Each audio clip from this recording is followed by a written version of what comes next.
Anybody who might be wondering why I look like this, it's because I lost half of my upper jaw. It's missing. It was all removed, including the maxillary bone supporting the orbital floor of the eye, extending up to the nasal floor that is around here, and up to this other part of the here. It's all gone. It's nothing, there's just a tissue there, and I'm going to be explaining how I lost it and how it affects my life. YouTube channel. I know that I have stayed for more than 4 days without uploading a next video, and so I truly apologize for that. It's such that I've been kind of busy trying to apply for the medical course in University of Nairobi. I've been trying to look at the cutoff points there so that I can manage to secure a course there in the medical field. Anyway, today I'm going to be explaining day 2 of my cancer journey, but I thought that I should give you a short, brief summary of what I had said before, just to make sure that you're conversant with the information that I'm going to give you. So, okay, it all began in a Sunday morning where I woke up in Kiambu and went to church after really hard preparations, and I socialized really well with my friends. I remember how we enjoyed ourselves. We went to have ice cream and all that stuff, but I didn't know that that was actually the last time that I was going to be enjoying such good memories, because the following day is when things started to get a little bit messy. And this is when my mom decided to take me to the hospital just to see what was going on after the swollen tooth dilemma. And so the doctors couldn't find anything, and they said that they didn't know what they were doing because it was just a swollen tissue. You see the way a tooth grows and then it starts to swell. Yeah, the molar tooth. Yeah, so it was kind of the same story behind that. And the head of the dentist there said that he didn't know what he was doing actually, so he referred us to another bigger hospital. And when we went there, they tried to do some serious scans, but they couldn't find anything. I think at this time they didn't know that they were dealing with cancer, and I don't blame them for it. And so the following day, now on a Tuesday morning, we woke up very early in the morning and decided to go to Thika Level 5 hospital to seek further medical assistance. And mind you, this time I was really in a lot of pain at the swollen tooth. So after careful examination by the specialists there, they came up with the conclusion that it was just a swollen fluid in that tissue, and so they said that we shouldn't be alarmed at all. It's something that occurs normally, and they can treat it very easily. And so they decided to aspirate it, that is inserting a syringe into the tissue itself to try and suck back the fluid, that is maybe pus, or maybe just blood, or maybe just any type of fluid there from the lymphatic system. Anyway, after aspiration, they were not sucking anything back because it was a tissue, and by that time they didn't know. So they were trying to suck back the tissue. Nothing is coming out. They take another bigger syringe, they insert it more deeply, they try to aspirate it, nothing is coming. But when you press it, you feel that it is like it is swollen.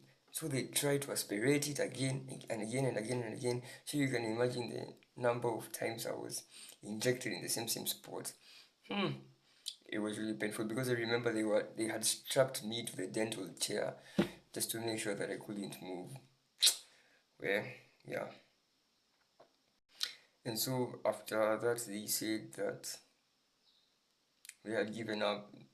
So they sent us to a more qualified medical practitioner who is a maxillofacial surgeon, and we went there the same day, and under examination I was sent out of the room and I left my mom there.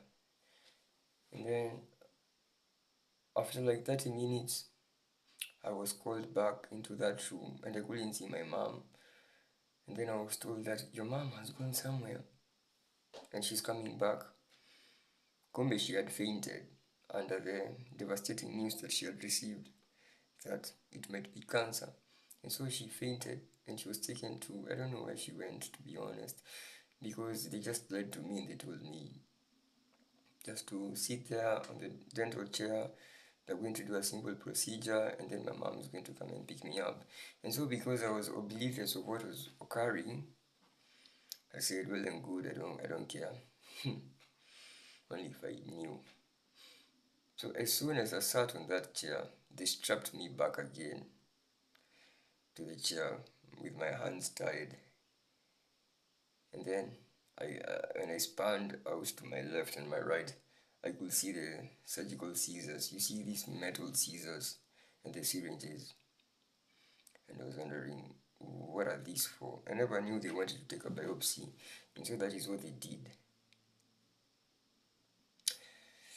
They performed a small surgery to get a biopsy, which is just a piece of meat that if you have an ongoing tissue and they don't know what it is, they have to cut it, just a small piece of meat. Okay, let me say tissue, just a small piece of tissue, and then they go and test it to see what is it. And so this was the main start of my cancer journey, because these were things underwent haywire that is. And so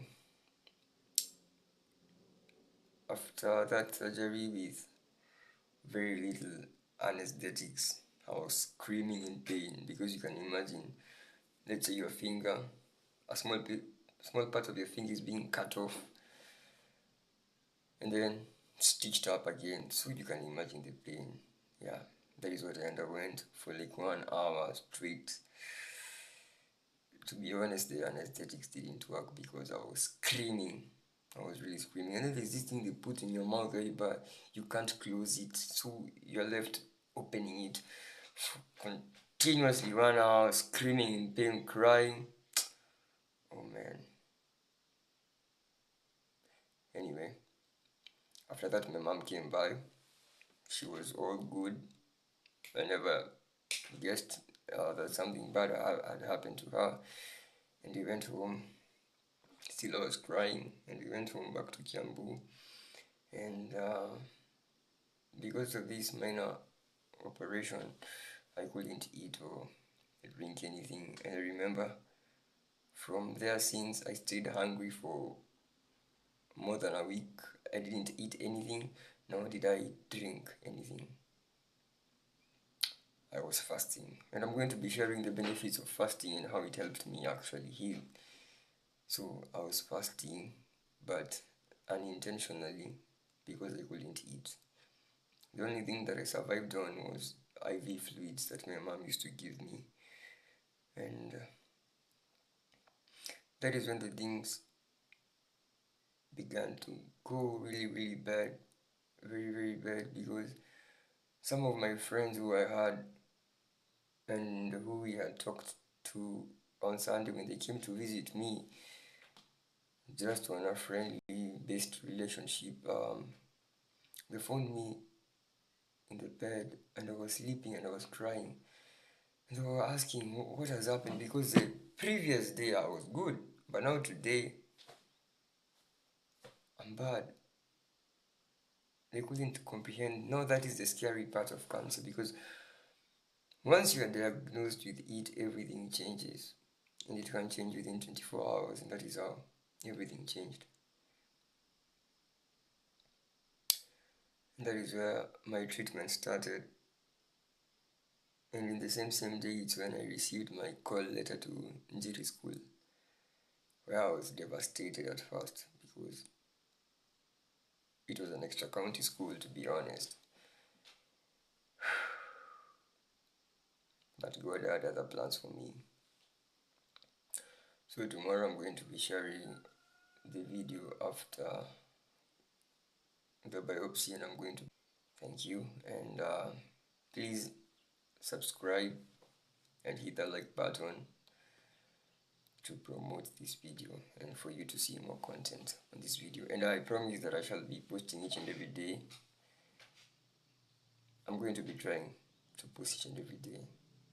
Yeah, thank you very much. May God bless you.